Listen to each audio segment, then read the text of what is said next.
V avtoservisu Špajzer Trbovlje vam omogočajo nakup vozil znamke Citroen in nakup rabljenih vozil različnih znamk. So pooblaščeni zastopnik znamke Citroen. Opravljajo servis vozil, kleparska popravila vozil, premontažo pnevmatik in optiko vozil.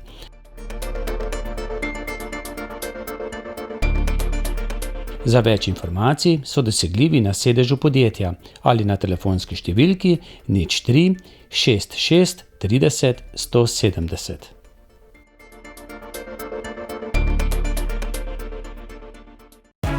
Citroen.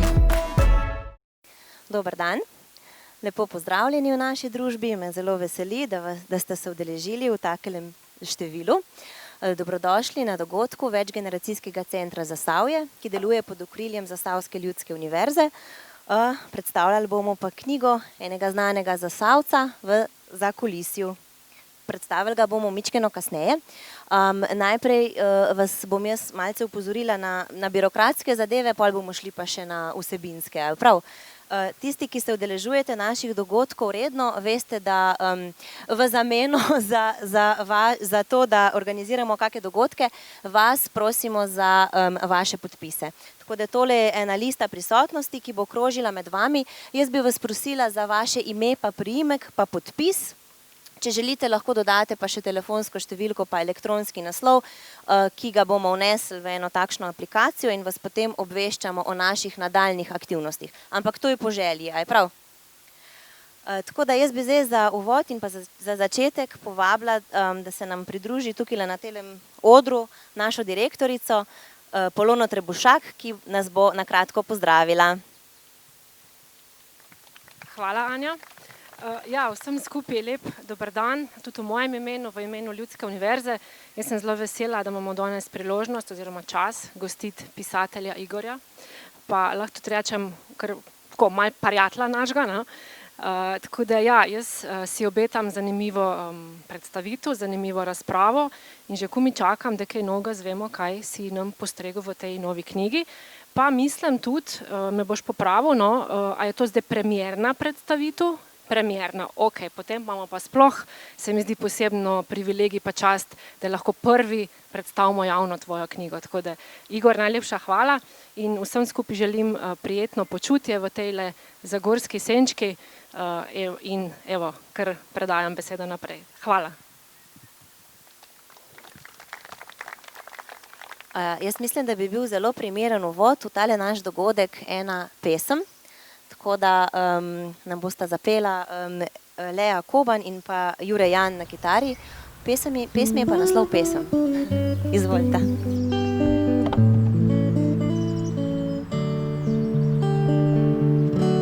Nihče ne ve, odkot je, sem je nas prišla. Prišla je prav potiho, zdaj jo vsak pozna. Vsi bi hoteli malo z njo zakrabiti morje in nebo in zraven še ljubezen, da bo res lepo. Najlepša je poleti, ko morje zatiši in juga grmet hiša in sonce odgori.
sva oba, besede do srca, mlada sva bila.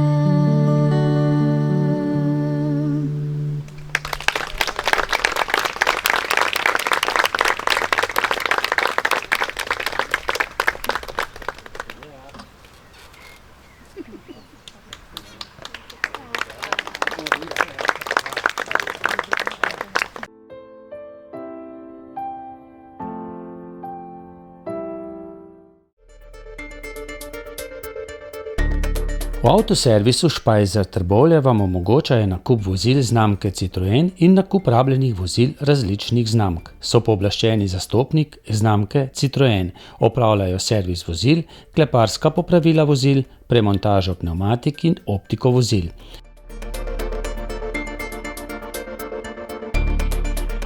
Za več informacij so dosegljivi na sedežu podjetja ali na telefonski številki 03 66 30 170.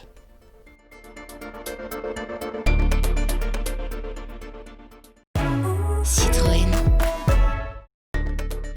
Če ste ljubitelj športa in rekreacije, obiščite trgovino lopari.si v Trbovljah.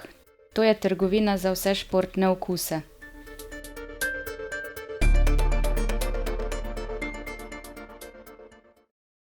Ponedeljek je dan za Reporter. Ja, Igor Gošte, pisatelj, novinar, kolumnist, nekdanji odgovorni urednik na lokalni televiziji ETV. Tvoja zadnja, najnovejša knjiga je pravzaprav ene vrste popis tvoje bogate novinarske kariere. Hkrati pa je tudi eno tako razkritje enega dogajanja v bistvu v zakulisju. Se pravi, ti opisuješ v tej knjigi dogodke, ki so se dogajali oziroma ki so se zgodili takrat, ko se kamere in pa luči ugasnejo. A je tako? Recimo, da je tako, ja. Moram kaj povedati? Boš imel priložnost. Odgovorni urednik revije Reporter, Silvester Šurla, je zate napisal en tak zelo dober uvodnik oziroma spremno besedo.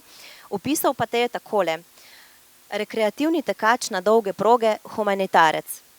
Najprej pa človek z veliko začetnico. Spoštljiv, prijazen, nikoli nesramen. Človek, ki ne gleda le nase, ki je, če se le da, pripravljen priskočiti na pomoč ljudem v stiski. A tudi človek, ki se zna, ko je potrebno, postaviti zase, še posebej, če se mu godi krivica. Se strinjaš? Kako te je opisal? Ja, verjetno tako, kot me sam vidi. Moram pa še prej povedati, preden kaj odgovorim. Res sem ponosen na vnukinjo, vnučko Leo Koban in njenega, lahko rečem, učitelja, prijatelja Jureta, da ste tako lepo popestrila uvod v ta večer. Zahvaljujem se tudi vsem vam, ki ste ob tem res sončnem vremenu si vzeli čas pa prišli na predstavitev, premierno predstavitev te knjige. Saj veste, v tem času je bila korona, knjiga je šla ravno na materinski dan, 25. marca, ko slovenski kulturi pa kulturnikom ta čas ni bil najbolj naklonjen, knjige se niso prodajale, knjižnice so bile zaprte, knjigarne tudi, vse se je prej odprlo kot knjigarne, ampak kljub temu moram reči, da je tudi ta nova 8. moja knjiga oziroma 9. knjiga našla pot do bralcev in seveda sem zelo ponosen, da je na moji 2. ali pa 3. novinarski poti pri Reporterju si vzel čas prijatelj Silvester Šurla in imel čast, da je knjigo prvi prebral še v osnutku in o knjigi napisal, pa predvsem o meni, res nekaj lepih besed, ki si jih prebrala, pa tudi nekaj političnih, ki jih boste tudi vi lahko prebrali, če jih bova midva spustila ven. Ja, tako je, v medijih je tako, ne, lahko delaš v zabavnih medijih, kjer opisuješ glasbenike, lahko delaš v kakšnem športnem mediju, kjer opisuješ športnike pa športna tekmovanja.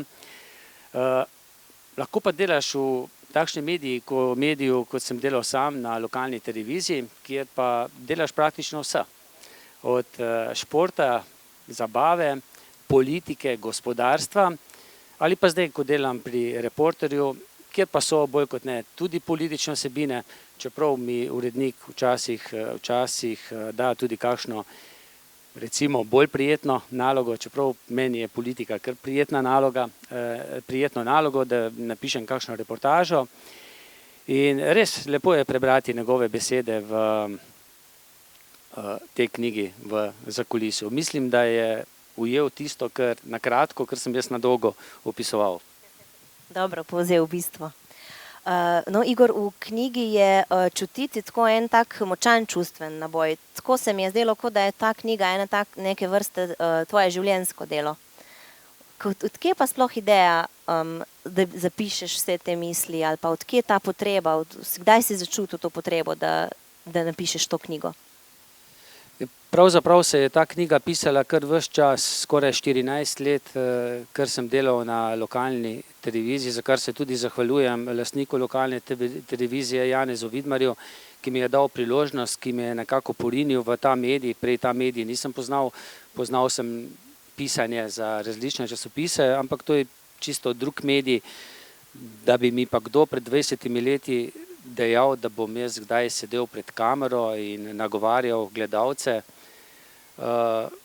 bi mu pa rekel, da je nor. Tako kot so nori v narekovajih tisti, ki se spuščajo po planiški velikanki. Tako da pisala se je ves čas, ampak ker je bilo iz leta v leto na televiziji več dela, tudi ekipa se je iz leta v leto širila, tudi nove oddaje so nastajale, tako da pravzaprav pravega časa za pisanje knjige ni bilo, pa tudi volje ne, ker jaz sem nekako živel za to lokalno televizijo, nekako sem imel kot za, se sliši mogoče samovšečno, kot za svojega otroka.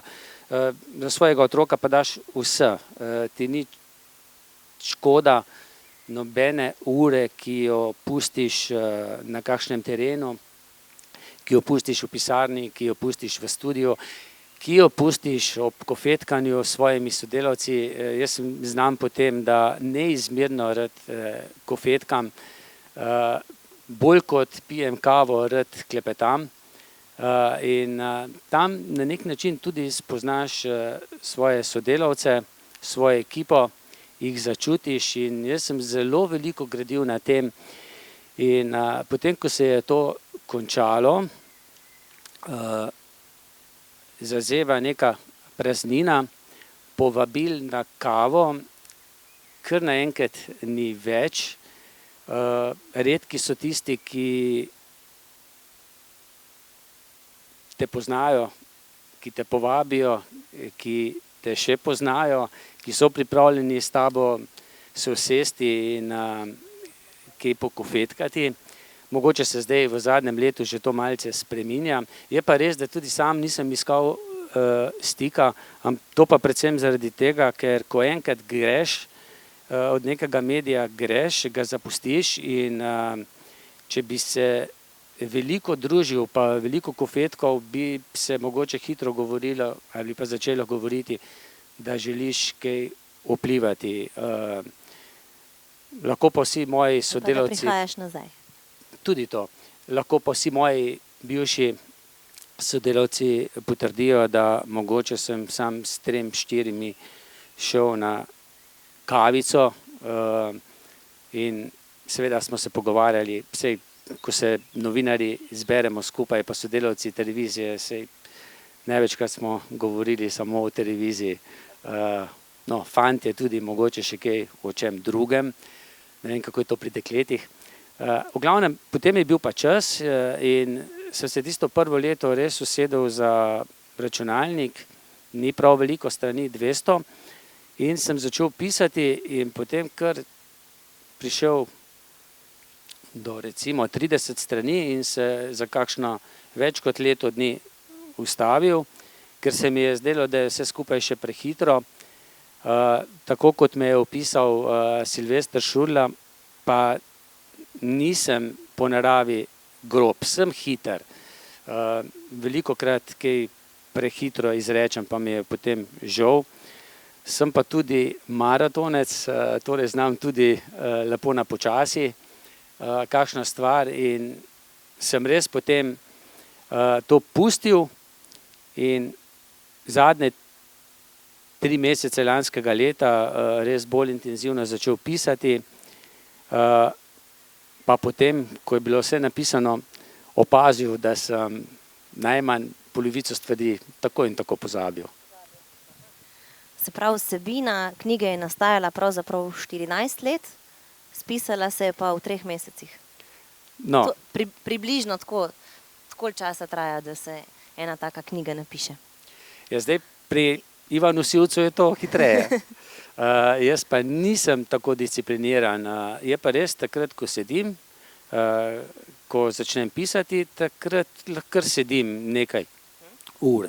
Ampak ker od nečesa je treba živeti, si je bilo treba poiskati službo in zdaj, da bi šel pri recimo nekaj let, 2, 3 leta pred pokojitvijo, kopati jarke ali pa si iskati kakšno službo v kakšni tovarni, se mi nekako ne da in znam pa pisati očitno dovolj dobro, da lahko pišem za Reporter. S kolegom Matjažem, ki je šel z mano skupaj iz ETV nekaj mesecev za mano, sva pa potem nabavila vsak svojo kamero, obe sta tu in snemava lepo veselo oddaje in tudi v tem korona času sva mislim, da kar posnela ene 15 oddaj, skupaj se jih je pa nabralo že tudi več kot 100. Našle so se televizije, ki najine oddaje predvajajo, mislim, da je to kar 5, tam tudi včasih do 10 lokalnih televizij. Vsem jih dava brezplačno predvajanje, mi da pa ravno toliko zasluživa, da greva lahko potem po kakšnem snemanju na kakšno pico ali pa kdaj tudi v kakšno kitajsko restauracijo. Seveda, zdaj zaradi znanih razlogov nisva hodila, ampak jaz mislim, da bova kmalu zavila na tisto njihovo odlično kulinariko. Tja, kjer so pa te Michelinove zvezdice, ker tudi jaz neizmerno cenim, da imamo Slovenci končno nekaj teh gostiln, pa mislim, da smo malce prekratka. Bomo videli.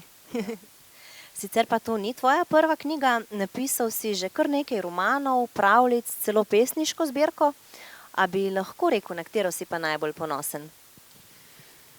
Ja, ponavadi je tako, ne, da največji ponos pa tisto pričakovanje zagotovo pri prvem otroku začutiš, pri prvem vnuku, seveda je potem veselje zelo podobno tudi pri vseh naslednjih, tako je pa tudi pri knjigah.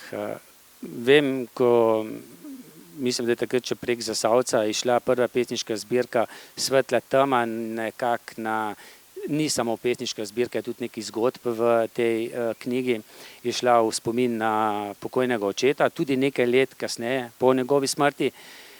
In se spomnim, sem šel v Hrastnik v tiskarno po 300-400 izvodov, se niti ne spomnim. Najbolj strah me je bilo, da je knjiga mogoče brez šumnikov, ker vem, da smo včasih tudi izdali kakšen Zasavc. Računalniška tehnika je bila takrat še bolj tako in je šumnike spremenil v neke čudne egipčanske črke in vem, ko sem to odprl, takoj pa ti von knjige, mislim, to ni tablica, to je knjiga, ne? To ni računalnik in knjiga ima prav poseben von. Torej tisti, ki berete na tablice, na mobitel, mogoče je bolj preprosto, bolj poceni, ampak knjiga pa ima res en poseben von in ja, takrat sem bil pa kar precej ponosen, da je meni išla pesniška zbirka. Je pa zanimivo, moram eno anekdoto povedati, jaz sem imel srečo, da sem bil v vojski, sicer sem imel takrat že 2 leti, sem imela ženo, hčerko Liljano, 2 leti in pol staro In ne vem, Lazo Grujič, ki je nas pošiljal v vojsko, mi je vedno govoril, ko sem ga prosil, da naj me čim prej pošlje, čakaj. Ne? In tisto čakanje je bilo, da sem jaz služil vojaški rok v Ljubljani. Ne? Mislim, da od 365 dni sem bil jaz 116 dni doma. Na šverc velikokrat. No in takrat sva se s prijateljem, nekaj Slovencov je bilo v tej četi naši, in takrat sva se s prijateljem odpravili v Ljubljano. Že v glavi sem imel, da bom jaz zagotovo nekoč napisal kakšno knjigo, in sva šla v ljubljansko knjigarno, mislim, da je bila Cankarjeva, in je šel on z mano in sem jaz tam prodajalko vprašal, gospa, imate mogoče pesniško zbirko od Igorja Gošteta? Jaz pa vojak. Ona gleda tam ni po računalniku, po enem spisku, mislim, da računalniku niti še ni bilo takrat tako izpopolnjenih, in pravi, žal ne, lahko jo pa naročim, sem rekel, prosim. Seveda jaz potem v tisto knjigarno nisem šel, ne. Ja, mogoče bi me prepoznala, da sem se šalil, ampak evo, čez kakih 10 let je bila pa potem res pesniška zbirka zunaj. Če sem že spraševal za njo, je pa prav, da potem je, ne. No, to knjigo pa si izdal v samozaložbi. Kako to? Ja, nekaj knjig, praktično nobene knjige nisem glih v samozaložbi, razen Čebelje dogodivščine, pravljico o mojih vnukih, ilustracije je prispevala hčerka Liljana. No, to pa sem izdal v samozaložbi, ker nekako se mi je zdelo, da je najboljše, da imam jaz doma, pa da lahko to potem talam, ne, naokrog. Potem pa so 3 romani išli pri založbi Ved, ki je umrla, ki je ni več. Pri založbah je pa tako, zdaj, če si zelo uspešen, jaz pa nisem uspešen, pa če si blizu Ljubljane, jaz pa nisem čisto blizu Ljubljane, pa če si v teh pesniških pisateljskih krogih na Kofetkih, jaz pa tudi tam nisem, pa če si dovolj kvaliteten, potem te založbe same najdejo in ti baje dajo tudi kakšno nagrado, kakšen honorar, pa tudi določeno število izvodov. Pri nas neuveljavljenih pisateljih, pesnikih je pa tako, da si vesel pa srečen, ko ti rečejo, da ti bodo tiskali, potem za nagrado ti pa dajo mogoče 5 ali pa največ 10 knjig, potem pa ceno knjigo nastavijo na 30 €, kar je kar precej visoka cena, in tebi omogočijo 50% popust in jo potem lahko odkupiš za 15 €. Prav, moraš odkupiti svojo lastno knjigo. Tako je, potem jih pa odkupiš recimo 100 in če imaš srečo, da jih nekaj po 15 € prodaš, večino ostalih pa podariš, nekaj sorodnikov je, prijateljev. To je tako, ko greš k mesarju, to je enkrat Uroš Zupan napisal in rečeš, da bi kilo mesa in ti mesar reče 10 €, pa rečeš, ne, bom jaz kar zastonj to vzel. No, pri knjigah pa je zastonj, ne. Ti rečejo, imaš knjigo, mu daš, pa potem niti ne plačajo, ne. Ker pač knjiga je knjiga, ne, meso je pa meso. No in potem vidiš, da praktično kar posežeš v družinski proračun, sicer ti pripada 10% od prodaje, tistih 10% je pa potem tako največkrat, da ti jo obračunajo, ti naročiš 100 knjig, pa ti jih dajo potem 110, ne. To je tisti 10%, ne, še potem zraven. In potem je enkrat Mitja Duh, ki je pa bolj v matematiki dober kot jaz, in on je rajši sam izdal in nekaj tudi zaslužil. In sem rekel, bom pa še jaz, ne. In sem šel kar v samozaložbo, oziroma tako, no, ni čisto samozaložba, preko ženinega popoldanskega SP-ja, tako da založnica je Mojca Gošte, SP, lahko se tako uredi. In potem samo vse urediš, napišeš, poiščeš lektorja, nekoga, da ti to oblikuje, tiskarno, da ti to natisne in na 25. marca na materinski dan ti prinesejo knjigo domov, ne. In to je to, potem jo moraš pa sam še kaj prodati. To sem ravno želela pripomniti. Pa potem tudi sam prodajaš, ne? Sicer knjig, če nimaš kakšnega SP-ja, praktično ne moreš prodajati. Lahko jo tako kakšnem prijatelju, čeprav prijatelju je kar težko knjigo prodajati, ampak ok, ti da 20 € in to je to. Za kakšno knjižnico pa že ne moreš, ker moraš imeti uradni račun. No, meni se je pa potem javila založba Primus in je en dan prišel njihov verjetno trgovski potnik, nekaj takega, ki hodi po knjižnicah, ki prodaja knjige.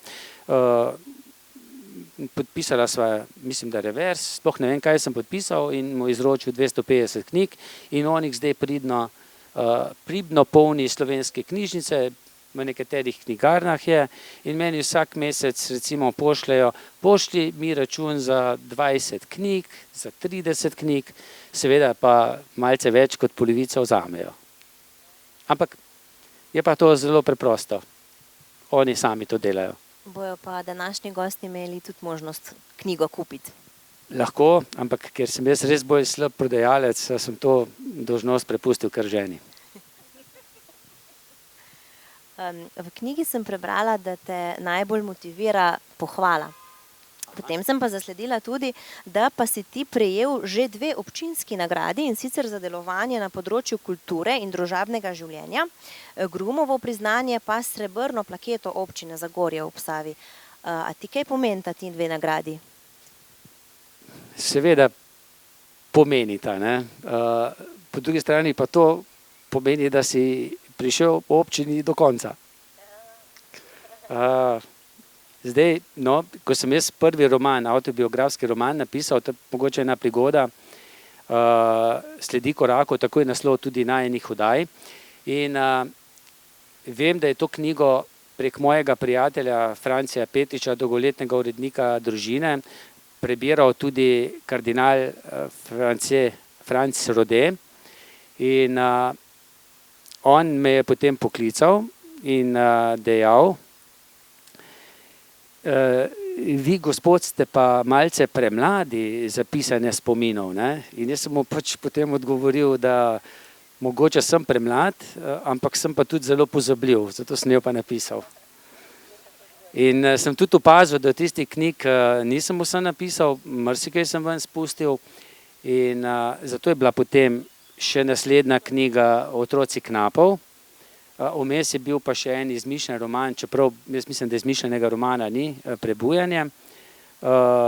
Zgodba fanta in dekleta, dekle iz Hrvaške, v tem času osamosvajanja, teh kar precej obsežno recimo, pa malce tudi zgodovinsko delo, in tu je pa to knjigo pa bral recimo tudi Jože Možina, ki je pa mislil, da jaz opisujem svojo ženo in reče: Igor, nisem vedel, da je tvoja žena Hrvatica. Tako da, kar nekaj prigod je že bilo okrog teh knjig. A bova še katero o vsebini, pa tele knjige o zakulisju? A bi lahko ti opisal tolo knjigo s 3 besedami? Ja, glede na to, da sem že prej povedal, da rad kofetkam, ne, da s 3 besedami meni bolj ne gre, jo bom opisal, ampak še prej ti si dejala pohvale, ne. No, v tej knjigi mislim, da tudi opisujem, zdaj sem že tudi malce pozabil, kaj vse sem napisal v tej knjigi. In v tej knjigi sem ravno o pohvalah nekaj napisal od mojega dolgoletnega šefa, Janeza Vidmarja. In ne vem, on nima pač navado, da zelo pogosto hvali, ne. In bila je en dogodek, seveda, verjetno sem bil kaj preglasen, nisem šel v korak z njim in je bil malce kritičen do mene. In vem, da sem mu dejal: a boste vi mene sploh kdaj pohvalili, ne? Vem, da je nazaj odgovoril: menda sem te pa kdaj, ne? Katastrofa, še to ne veste, ne?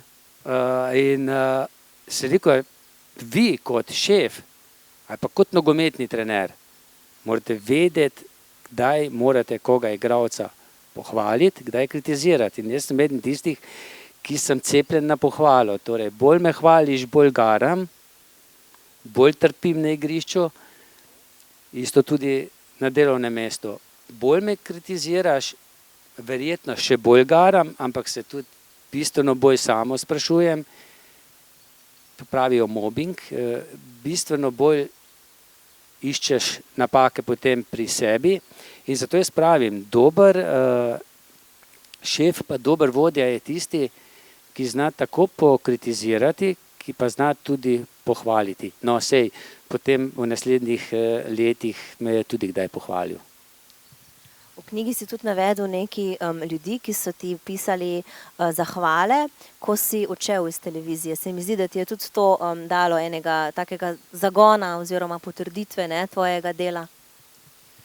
Ja, jaz prej, recimo, ko sem bil na televiziji, se spomnim, Lea je bila že kar precej tudi odrasla in ko sva šla po Zagorju na sprehod, so bili res ti sprehodi zelo dolgi, ker vsak te pozna. Na lokalni televiziji te ljudje prepoznajo in ljudje imajo res ogromno nekih problemov, tako z občino, tako z komunalo, tako čisto medsosedsko kakšno težavo in bi radi to na hiter način rešili in koga drugega na cesti ustaviti kot nekoga, ki pa ima moč, medij pa ima moč, ne, in jaz se pa tako rad z vsakim pogovarjam in je pa to zelo obremenjujoče, ker če veš, da težave ali pa problema ne moreš rešiti, zna biti to zelo hudo, zelo si samokritičen do sebe in res, te sprehodi so bili zelo dolgi in veliko ljudi pa je takšnih, ki jim pa res lahko pomagaš, ne, in v tej svoji dolgoletni karieri na televiziji je naša ekipa res pomagala ogromno ljudem, tudi s takimi majhnimi zadevami in se te zapomnejo in potem, ko greš, je zelo lepo prebrati kakšno lepo besedo in jaz sem si to kar shranil, nekako ranjeno srce to zdravi in meni je to kar precej pomagalo, poleg teka se mi zdi, da najbolj počivam, ko grem teč, praktično še bolj, kot ko grem spat, ker jaz zadnjih 5 let recimo delam na televiziji, to sem enkrat tudi omenil svojemu šefu, ne vem, če sem spal več kot 3, mogoče kdaj 4 ure na noč, ne, in ves čas premlevaš in to zna biti kar precej naporno. Potem pa tista praznina, ki pa je tudi naporna, ampak pri meni je tako vedno, ne, da me kar, da sam sebe prehitevam včasih, ne. Vse prehitro se mi dogaja in zna biti to kar naporno. Bolj kot kakšen maraton ali pa 100 kilometrov pretečenih. Preko sva govorila o zgodbah ljudeh, ne. Zdaj v knjigi popisuješ različne zgodbe, tako zgodbe iz politike, zvenečih političnih imen, kot tudi zgodbe malih ljudi. Pravzaprav se zavzemaš za slišanost obeh strani, ne. Ampak kaj pa misliš, katere zgodbe so pa tiste, ki so najbolj pritegnile ljudi? Zdaj, tako, ne, če bi spremljal samo to, kar je na YouTubeu najbolj gledano, je bila na televiziji ETV najbolj gledana oddaja Huda jama, kraj zločina. Ta del tudi opisujem, to je prav zanimiv del mojega dela na televiziji. Ravno takrat se nam je pridružil Roman Špilek in mogoče dober mesec je delal pri nas, ko me je poklical zgodovinar Jože Dežman in dejal, lega Igor, a imaš čas ti zdajle iti z mano, pa še z neki dijaki pa študenti v Hudo jamo, gremo malo si ogledati, ne. Sem rekel, pa si mi mogel to zdaj pol ure pred odhodom povedati, ne. In jaz svojega snemalca Romana pogledam, nasproti mene je sedel, a bi ti šel z mano v Hudo jamo, imaš kakšne zadržke? Ipak, ne, so takrat bili še tisti posmrtni ostanki v gajbicah za kruh, ne, kot gajbicah za kruh, ne, meso, to se je še vse videlo, kosti, z apnami je bilo to prekrito In Roman je rekel, da ima čas, in potem smo to šla. Nekaj nas je šlo, 20 v to hudo jamo. Jaz vem, da bi še kmalu padel na tista, ki jih še niso izkopala, trupla, 50 metrov globje, bi se znašel med njimi, ker se mi je deska zlomila, ki sem snemal s kamero, so me ujeli, verjetno bi tam kar končal. No, in mislim, da je on tako čustveno, tako profesionalno, Matjaž, naš snemalec, moj prijatelj, moj sorodnik, veliko krat reče, da bi bil ravno Roman Špilek vzor, ideal tistega, ki zna montirati, ki zna srcem montirati, ne samo tehnično dobro. No, in on je res zmontiral to reportažo s tako ljubeznijo, s tako pieteto, da mislim, da je še zdaj gledana, kar raste, čez 60-70 tisoč ogledov. 61.250. Aha,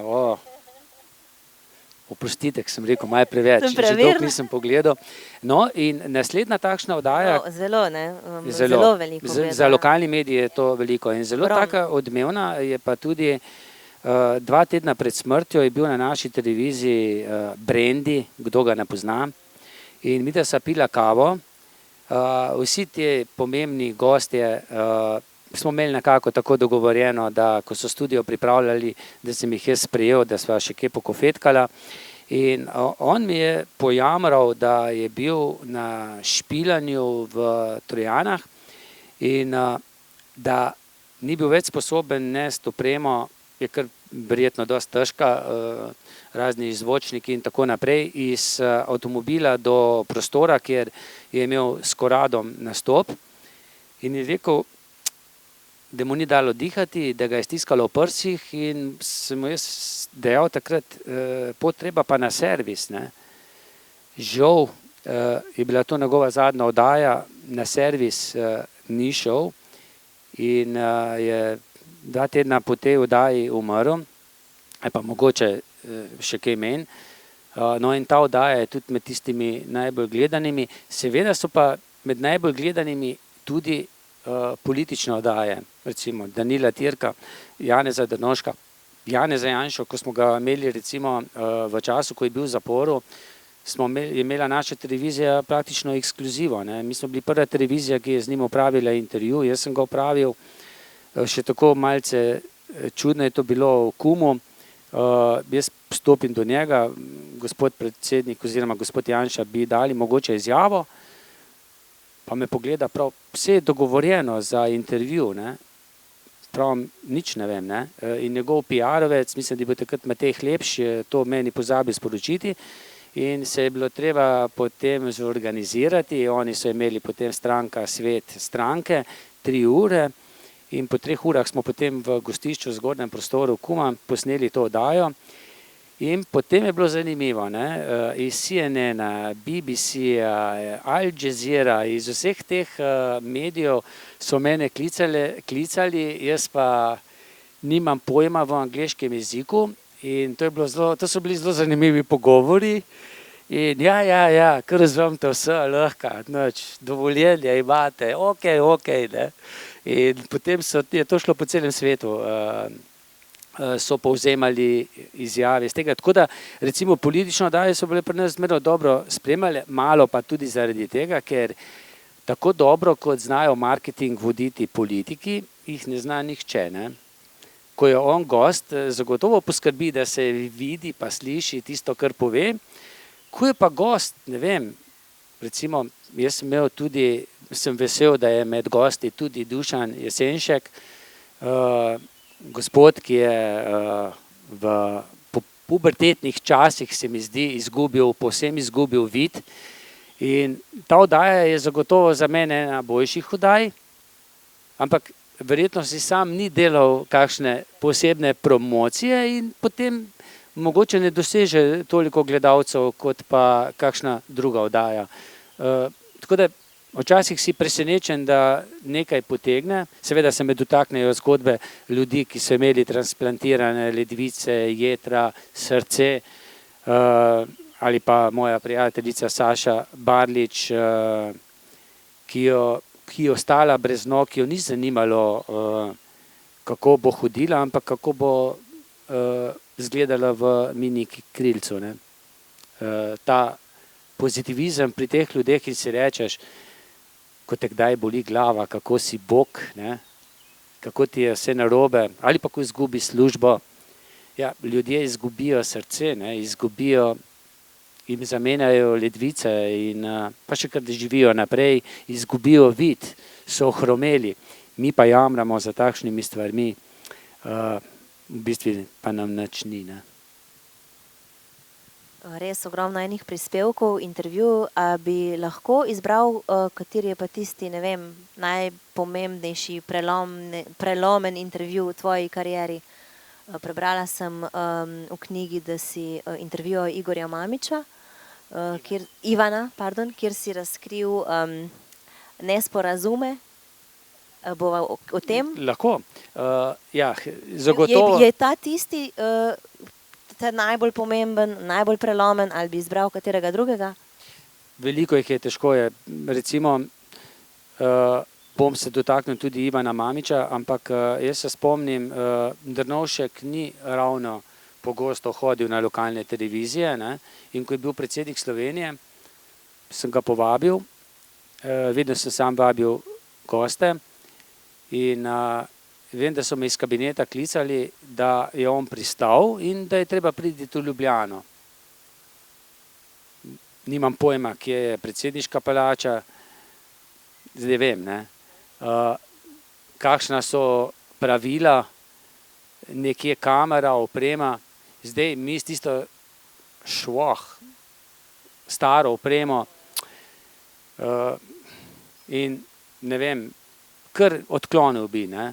Ampak me potem čez pol ure pokliče nazaj, njegova, mislim, da je bila Lahova, da so se pač malce zmotili in da on želi sem priti, ne.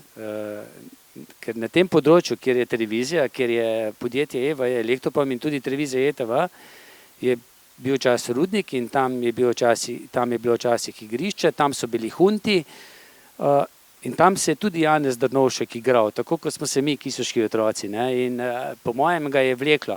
In intervju z njim je bil zato zanimiv, ker Drnovšek pa res med intervjujem, ker sem jaz spremljal na televiziji, on ni nikoli gledal sogovornika, tistega, ki ga sprašuje. Jaz zdaj ljudem tudi odgovarjam, zato te ne gledam, ampak na televiziji se mi pa zdi, da je prav, da se z očmi lovita, ker tudi lažje steče pogovor. In vem, da je po 5 minutah sva se gledala. In potem še pol ure ostala po intervjuju in klepetala. Jaz mislim, da se on ni naklepetal do tistega časa, vsaj 2 leti nazaj, toliko kot se je z mano, pol ure. Tako da je prišel potem na sestanek z Janezom Vidmarjem, celotna njegova ekipa, potem k njemu v pisarno. In res je bila taka mučna tišina in vem, da mi je potem Janez, ti, nič ne govori, ne? Govori, ne? Je pa res zelo podobna z Janšo, recimo, ne? Ne govorita ravno veliko na kavici, bolj poslušata, pa bi si kdo mislil, da ne, so to bolj vladari, da imajo prvo besedo. Ampak če ven potegneš iz njih, potem že kaj povedo. No, to so bile zanimivo, da je omenila se pa Ivana Mamića, to je pa tako Tina in Iva Mamića sem povabil na isti dan, ker sta pač iz Ajdovščine, iz Vipavskega, zakaj bi hodila vsak posebej, to je oče in sin. Najprej sva posnela s Tino Mamićem oddajo, on je bil takrat predsednik Združenja novinarjev in publicistov in je komentiral, mislim, da predsedniške volitve, na katerih je zmagal Pahor, oziroma teden pred volitvami je to komentiral, kako bo, kaj pričakuje, zato smo dali tisto oddajo takoj na spored. Z Ivanom Mamićem, ki je pa napisal v hrvaškem jeziku, to je edini slovenski poslanec, ki je bil kadarkoli v državnem zboru, ki je po rodu Hrvat in ki je celo Dalmatinec. On se je potem poročil Slovenko in živi v Sloveniji in zaenkrat je on še edini pravi Hrvat, ki je bil slovenski poslanec. Mislim, da obratno ni. No in on je napisal knjigo Punoljetan, ker je rojen na 29. novembra in je bil pri 72 letih šele polnoleten in je napisal v hrvaškem jeziku, v zaledju Dalmacije je živel, zdaj sem že pozabil, ampak zelo številčna družina, 10 otrok in on je prav tiste igre, ki so se jih igrali, tiste običaje, da jih ne more opisati v slovenskem jeziku, ker mu besedišča zmanjka in je on napisal v hrvaškem jeziku in mi da se delala oddajo o tej knjigi, ker je res zanimiva. Tudi kako se je zaradi dekleta, ki ga je spoznal, ko je že delal za Primorje, je bil na služenju vojaškega roka v Splitu in ker se je želel z njo dopisovati, je v mornarici prebral vse slovenske knjige od Ingoliča, kot prvo gimnazijko in se je naučil slovenskega jezika in seveda je po tej knjigi v svojem življenjepisu napisal tudi nekaj teh političnih zadev, in glede na to, da jaz Andreja Bajuka tudi sem poznal, sem ga gostil na televiziji in mi je ob kavici povedal, da sta se to je bilo zadnjo leto njegovega ministrovanja na finančnem ministrstvu in takrat je pač Andrej Bajuk meni povedal, da sta se praktično ves mandat takrat s predsednikom vlade, to je bil Janez Janša, kar veliko prepirali, ampak vse politiki tako vemo, da se prepirajo, so smrtni sovražniki za ljudstvo, potem pa drugi dan pa sodelujejo. No in v oddaji seveda tega ni povedal. Ivan Mamić je pa na moje vprašanje, v kakšnih odnosih sta si bila Janez Janša, najprej Andrej Bajuk, ki je bil leta nazaj predsednik vlade, pa Janez Janša obrambni minister, pa potem obratno, Janez Janša predsednik vlade, pa Andrej Bajuk finančni minister, v kakšnih odnosih sta bila. In on je pač povedal tisto, kar je, da sta se tudi kregala. Ja, in potem se je pa začelo. To sprožilo odzive. Sprožilo odzive, da je to laž, da je to namerno, da je neka igra zadaj in lahko bi jaz popustil, se opravičil, povabil koga, ki bi rekel, da ni bilo tako. Ne. Jaz sem pač povabil še Mateja Tonina, ki je to isto potrdil. In potem se je začelo. In jaz sem se utrudil. Kar nekaj takih zanimivih razkritij opisuješ v knjigi. A se strinjaš, a bi prebrala en odlomek, recimo ene zgodbe, ki se je, ne vem, meni zdela zanimiva, pa boš malo pokomentiral. Ja. Bo vesela, gleda najo. Aha. Pred mano so se odpirala in zapirala železna vrata. Šele takrat sem pravzaprav izvedela, da je moj Agop v vojaškem zaporu. Omedlela sem. Nesli so me v neko sobo, kjer so me spravili k sebi in mi zabičali, kaj Agopa smem vprašati in kaj ne. Tisto, kar sem videla, je bilo grozno. Agop je sedel za mizo, okoli vojaki s pendreki, glavo je imel nabuhlo, obraz krval. Bil je ves pretepen. Ko sem ga vprašala, če pokličem ambasado, kjer je bil poleg našega tudi bolgarski državljan, so me vojaki zagrabili in odvlekli ven. Ne vem, kako sem prišla domov. Potem se je pa začelo. Z Agopom sva imela 3 otroke. Čez nekaj dni so me na domu obiskali vojaki, policija in udbovci. Zgrabili so me, izvlekli iz stanovanja, najine otroke pa pustili v stanovanju, same. Vse 3. Dvojčka stara 6 in starejšega, ki je bil star 8 let. Si lahko mislite, kaj sem doživljala, ko so me odpeljali, ne da bi vedela kam. Strah me je bilo za otroke, kaj bo z njimi, ko me ne bo. Dejali so, da če ne bo drugače, jih bodo dali v rejo. Vmes so name vpili, da sem svinja, prasica, vohunka. Na policiji v Tržiču so me zaslišali, lagali, da naj bi z Agopom vohunila, se fotografirala pred vojašnicami in podobne nesmisle. Dodali so še, da je Agop vse priznal. Seveda je, vse laži, ki so mi jih vsilili, ker so ga ves čas pretepali in mu celo cigarete ugašali na glavi. Da se je vsaj za nekaj časa rešil trpljenja, je bil pripravljen marsikaj podpisati, katerikoli nesmisel. Sama sem bila potem odpeljana v Ljubljano na Povšetovo. Tam sem bila 3 dni, ne da bi vedela, kaj se dogaja z otroki. Vmes, ves čas so me zasliševali, vozili po Sloveniji v kraje, kjer naj bi z možem vohunila in mi ves čas govorili same neumnosti in laži. Spraševala sem se, ali so najini otroci sploh še živi, ali sploh kdo pazi nanje. V stiski sem tudi sama marsikaj podpisala z namenom, da čim prej pridem ven iz zapora in se vrnem k otrokom. Zanje je na srečo poskrbela soseda, ki jih je slišala, kako jokajo. Ena izmed pretresljivejših zgodb.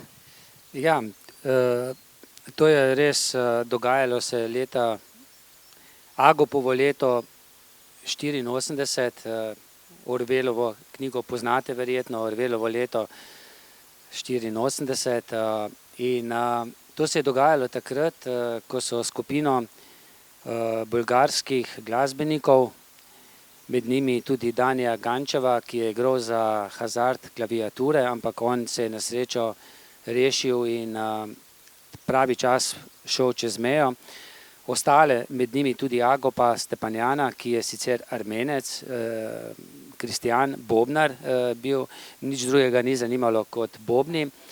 In ne vem, neki povračilni ukrepi, Tito se pač že leto prej, preden so jih aretirali, odločil, da je treba Bolgarom se maščevati, ker baje so oni tudi nekaj jugoslovanskih državljanov takrat zaprli in drugih Bolgarov v Sloveniji ni bilo v Jugoslaviji in glasbeniki so bili kot naročeni, državljanstva niso imeli in jaz sem na to temo posnel intervju s to Cveto Stepanjan, ki je imela z Agopom 3 otroke in lahko povem, to ona dovoli.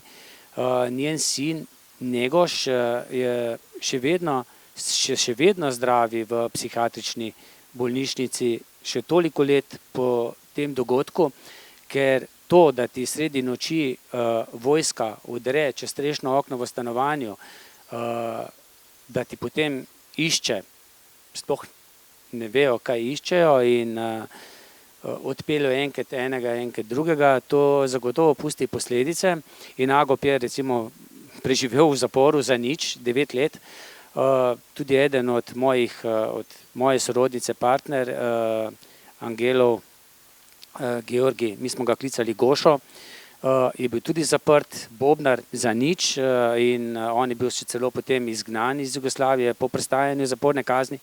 In opravil sem intervju tudi z Milkom Cočevim, ki živi v Kopru, ki je bil ravno tako 3 leta v zaporu, kjer s počeno lobanjo uničili so mu prste, tako da zdaj zelo težko igra na klavir. Se je moral potem navaditi igranje na klavir čisto drugače. In to so zgodbe, ki se te zagotovo dotaknejo, kajti to se je dogajalo, ko smo mi mežali ali pa gledali stran. Tudi jaz recimo nisem o tem nič vedel, pa verjetno je tudi dobro, da nisem nič vedel, ker jaz pa zagotovo ne bi bil tiho. Jaz bi se pa našel verjetno na oni strani za rešetkami. In take zgodbe se dotaknejo in recimo zdaj, ko sem bil na dopustu, ko sem bila žena na dopustu v Gozdu Martuljku, sva to gospo Cveto Stepanjan, mimo grede tudi voucher lahko izkoristite pri njej v Zgornjih Gorjah, zelo lepe apartma ima in jo obiščem. Kako je ona trpela? Še v stikih. Seveda, ne samo to, da je imela moža v zaporu, tudi ona je bila ožigosana, z njo se ni smel nihče pogovarjati. Tudi Milko Cočev, ko je prišel iz zapora, so se ljudje stran obračali v Kopru. Recimo, on, ko je bil v zaporu, verjetno si prebrala, mu je prišel ječar povedati, bila je prometna nesreča, veš, sej žena je preživela, otroci so pomrli. Ne? In s tem živiš potem v samici mesec dni. Zamislite si, kako to je in v kakšnem sistemu smo živeli, zato ne smemo, če smo malce pri politiki, ne smemo dopustiti, da se kaj takšnega lahko zgodi. Zato mene nobeni protesti tako me takrat niso motili, ko smo hodili na Roško, ko smo si želeli demokracijo, ko smo si želeli samostojno Slovenijo, tako me tudi zdaj kakšni biciklisti čisto nič ne motijo, dokler so mirni. Ne? Mogoče še preklopimo na malo bolj vedrejše teme. Bova še katero o humanitarnosti? Ja, del knjige je tudi o humanitarnosti. Humanitarnost pa je en tak projekt, ki ti nekako zleže pod kožo. Jaz sem zaradi tega, ker sem bil kar mal obremenjen z delom na televiziji, recimo šel počivati, tako da sem šel teči. Najprej tečeš 10 km, potem si daš cilj, da boš mali maraton. No, in jaz sem si dal potem cilj, da bom kar 50 km, da bom kar preskočil klasični maraton. Moram povedati, da to tudi niti najmanj ni pametno, ker so stave pobirali takrat na igrišču, ko so mene gledali na Rudarju. Semo ne bo uspel, ker je bil res groza. Tudi mislim, da je šlo takrat 8 nohto dol. Ampak evo, sem preživel, je šlo, pa veliko sem se naučil takrat, da je treba imeti večjo številko čevljev tekaških, pa da je treba še malo več trenirati. Evo, zdaj pa gre tudi 100. Predvsem je pa lepo, ko tečeš, pa kako ti denar zbiraš, če tečeš. Ja, jaz sam tečem, ne? Drugi, ki pa pridejo z mano teč, morajo jeti pa čez odprta vrata, samo ena vrata so odprta in tam je postavljena takšna malo večja miza in tam prostovoljka Društvo prijateljev mladine Trbovlje, tudi zdaj 4. septembra bo tako, ko bomo tekli 10 ur, za vsaki zasavski humanitarni tek 10 ur in ne morejo na igrišče, če ne darujejo nekaj prostovoljnih, čeprav seveda uidejo, ne. Ampak se ga potem vprašaš, a skaj dal, sem pozabil doma, ne, bom prinesel. No, ampak se nabere, nekaj denarja se nabere, potem imamo pa dobre ljudi tam okrog, nekatere, ki črtajo kroge, potem recimo Petra včasih, ki pomaga zmasirati, ker krči se pojavijo, ne. Petra je sicer zelo dobra, ampak ima zelo močne roke, tako da če te bolijo krči, ti jih pozdravi, ampak zelo boli. Tako da se je bolj natrenirati, ne, kot pa priti z njej v roke. Koliko let že organiziraš zasavski humanitarni tek? To sva začela skupaj z Mitjem Duhom in z Lauro iz Goršek na mojega Abrahama. Moralo bi se zgoditi na 10. septembra, 2004 verjetno, ne. In Miki sem se poškodoval, ne. Mitja je sicer dejal, da ko smo povedal, da mi je mišica malce počila, da je to vse v glavi, ampak meni je res. In potem se je celila čez zimo, no in potem je prišlo tistih hudih 50 km, mislim, da aprila. In sprva smo delali po 2 humanitarna teka na leto, včasih še lani smo tudi 2 izpeljali, letos bo pa samo seveda, če nam bo tale virus pustil. Če ne bom pa sam tekel po stadionu. S tem dogodkom pomagate nekaterim zasavskim družinam? Ja. Vam še kdo pomaga pri tem? Kako prihajate v stik z njimi? Zdaj, to mi enkrat Ija Čop dejala, ko sem ji povedal, da bomo tekli za 3 osebe, Trbovlje, Zagorje, Hrastnik, ki potrebuje pomoč iz Zasavja. In je dejala, Igor, a veš, kakva obremenitev je to? Vse se bom natreniral, ne tek, je rekla. Za družino, ne? Ker ti boš tekel samo za 3, naslednjo leto samo za 1. Takih ljudi je pa na stotine v Zasavju. In potem te bo kdo na cesti ustavil in bo rekel, Igor, zakaj pa za mene nisi tekel? In ravno to se dogaja, ne? In ko zberemo mi skupaj te osebe, za katere tečemo, dostikrat potem, ko že izberemo, vidimo, da bi mogoče ravno tako lahko tekli tudi za koga drugega. Zato pa letos tečemo za 10 oseb, ne, malce več, ampak za 10 oseb, ki imajo cerebralno paralizo. Častni pokrovitelj tega teka pa je predsednik republike Borut Pahor. Jaz upam, da bo tudi prišel po odteku kakšen krog, ziher ga pa takrat ne bom dohajal, ne, ker ne verjamem, da bo prišel. Mislim pa tudi, če pride na začetku, ker moraš kar, če 10 ur tečeš, moraš kar razporediti moči, ker če ne te lahko že en krog, po enem krogu umreš, no, pošportno. A sva povedala, kdaj bo ta dogodek? 4. septembra, verjetno tam ob 9 se bo začel, pa 10 ur, ne vem zdaj, ko pride to potem, ne. Ja, takole, Igor, midva sva se na kratko sprehodila čez vsebine tele tvoje knjige v zakulisju. Zdaj, preden povabimo še goste k besedi, bi še ti mogoče kaj dodal?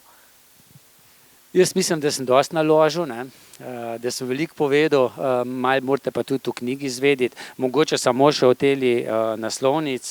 Jaz sem prav vesel, da je tale predstavitev, sicer ki bi morala biti aprila, začetku aprila v Zagorski knjižnici, ampak potem zaradi korone je to odpadlo in potem je Polona prijazno dejala, da lahko to organiziramo pred nekdanjo rudniško upravo in če boste dobro pogledali, dobro, ne vem, če je ravno knapovska tale čelada, lampa, ampak mene označuje to, da sem vnuk, pravnuk, sin knapa, v sorodstvu imam kar veliko rudarjev, potem tu vidite kamero, pa še mikrofon in se mi zdi, da ni bolj primerne naslovnice za to knjigo kot ta, pa tudi ne bolj primerno mesto za premierno predstavitev te knjige, v kateri je tudi malce knapovske krvi.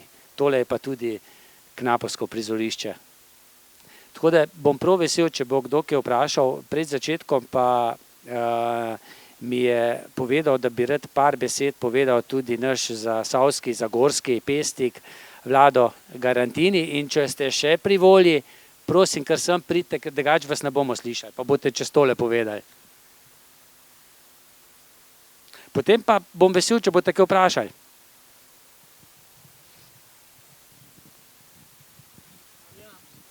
Mislim, da sta že vse skoraj povedala, večina, ne.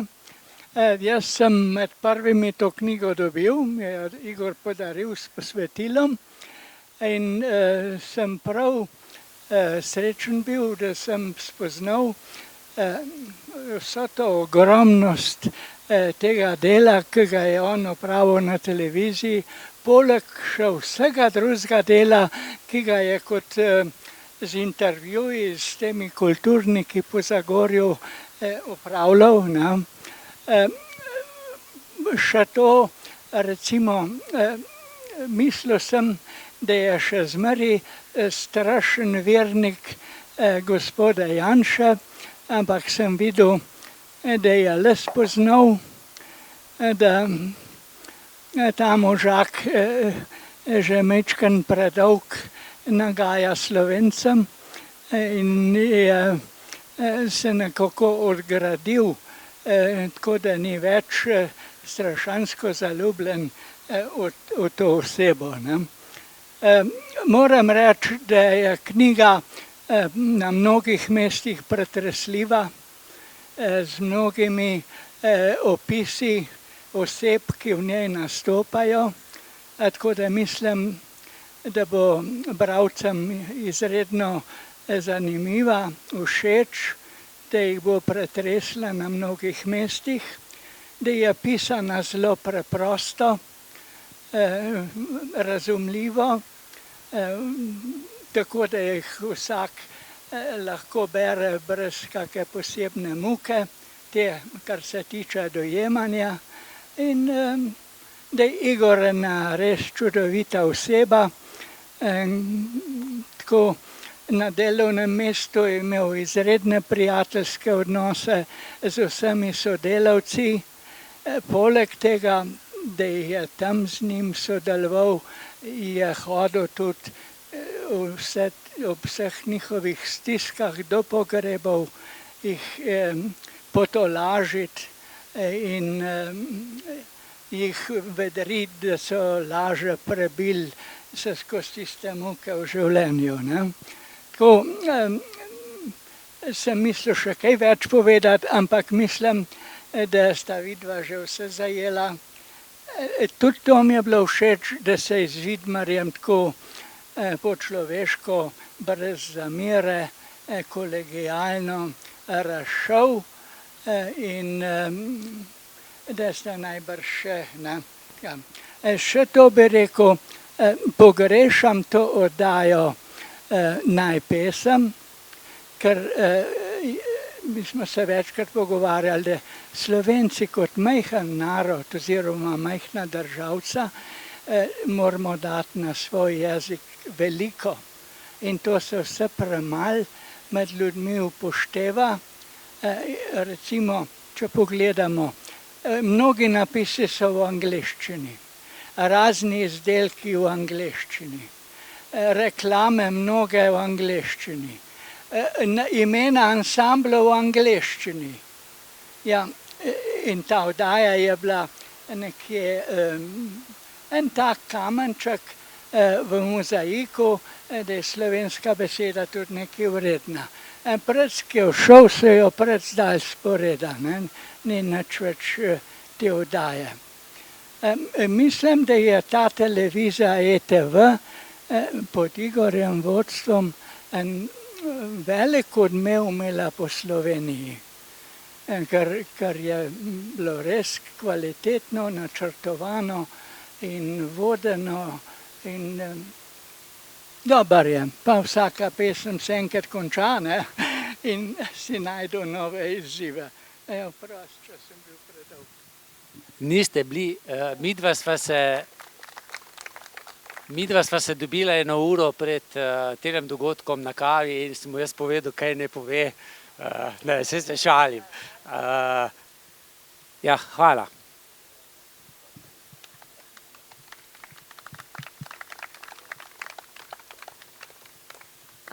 Bi še kdo mogoče kaj vprašal ali pa pripomnil? Da si jaz vam predstavim, jaz sem Ravnikar Franc, dolgoletni predsednik krajevne skupnosti Izlake. Z Igorjem pa hodva zdaj na kavico v Mlinček ali pa v Valvazorček. In jaz sem tudi njegovo knjigo lepo prebral, zato vsem priporočam, kjer rad berem, ne beremo vsi rad, ampak jaz rad berem in sem veliko njegovih knjig že prebral in tudi tolo, o zakulisju. Ta knjiga je tako krasno napisana, tekoče, da je vsak, da je težko kako stvar razume, to knjigo mora razumeti. Ker je lepo tekoče, lahko bereš, ni treba ustaviti pa tuhtati, kaj pa je napisal, kaj pa to pomeni. Igor je res dober pisatelj ali pa dober spraševalec, pa tudi dober govornik. Igor, hvala, nadaljuj še tako naprej. Tudi midva sva se zmenila. Bo še kdo kje vprašal?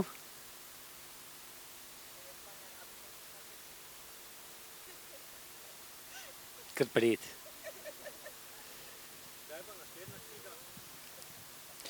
No, to verjetno niste slišali, gledalci televizijski, moj sorodnik je vprašal, Drago Lavrič, kdaj bo naslednja knjiga.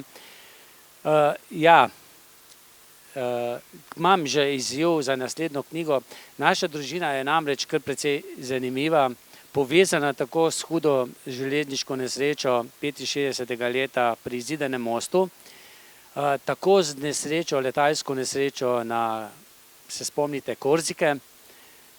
Tako da, ja, nastaja, oziroma ni še na papirju, ampak bo nekaj še. Vsaj 10. knjiga mora biti. Aha, Dušan bi še nekaj vprašal, ne? Bom ponovil vprašanje, če ne bo dolgo. Ja, Dušan Jesenšek, ne, me je vprašal, prva televizijska oddaja in občutki. Zdaj, prva televizijska oddaje so bile športne, ker ko smo se mi dogovarjali, da bi jaz pa mogoče vodil kakšno oddajo, ko je bil še urednik Jure Nagode, sem jaz dejal, glede na to, da sem bil že v lokalnem časopisu Zasavec tudi kar kritičen do županov, sem rekel, boljš, da imam jaz kar šport, da ne bom jaz kakšne gospodarske oddaje imel ali pa politike, potem ne bo nobenega denarja prišli na televizijo, ne. Tako da je prva športna oddaja, prva oddaja je bila oddaja z Urošem Stoklasom in zanimivo z Urošem, to je kegljač svetovnega formata, sva delala potem oddaje na vsako 100. oddajo, ne. Ta oddaja, športna oddaja Skok v šport je bila na sporedu vsak teden, vsako sredo, mislim, da sem jih jaz odvodil 750 tam nekje, mislim, da samo 2 ali pa 3 vmes ne, vse ostale pa. In ja, Uroš Stoklas je potem prihajal, mislim, da do 600. oddaje nekako jubilejno, tako kot je Mario vabil v svoje jubilejne oddaje Aniko Horvat, sem jaz Uroša Stoklasa.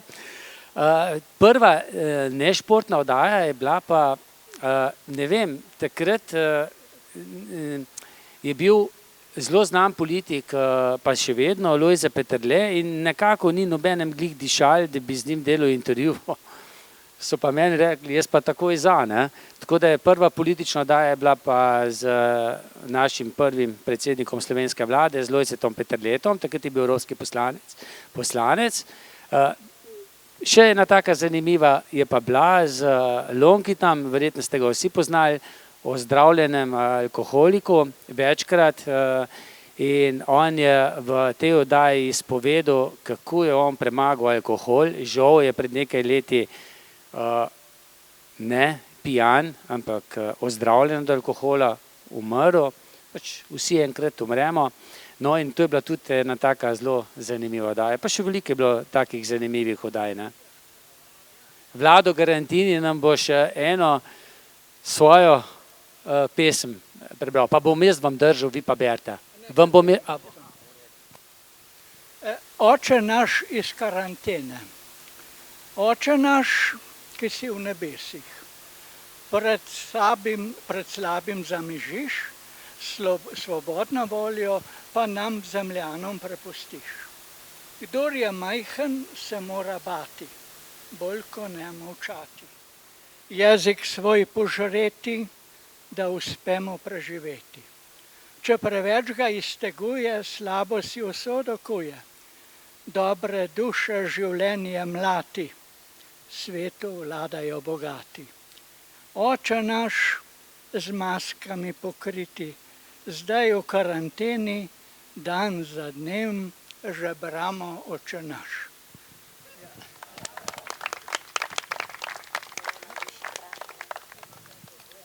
Aha, Polona.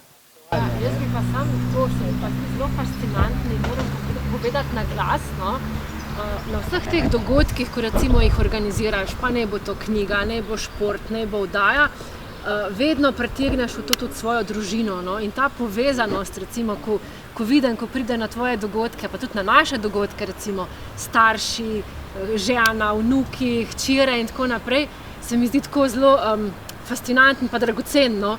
Kako ti uspe povezati familijo v vseh teh tvojih aktivnostih, da te podpirajo?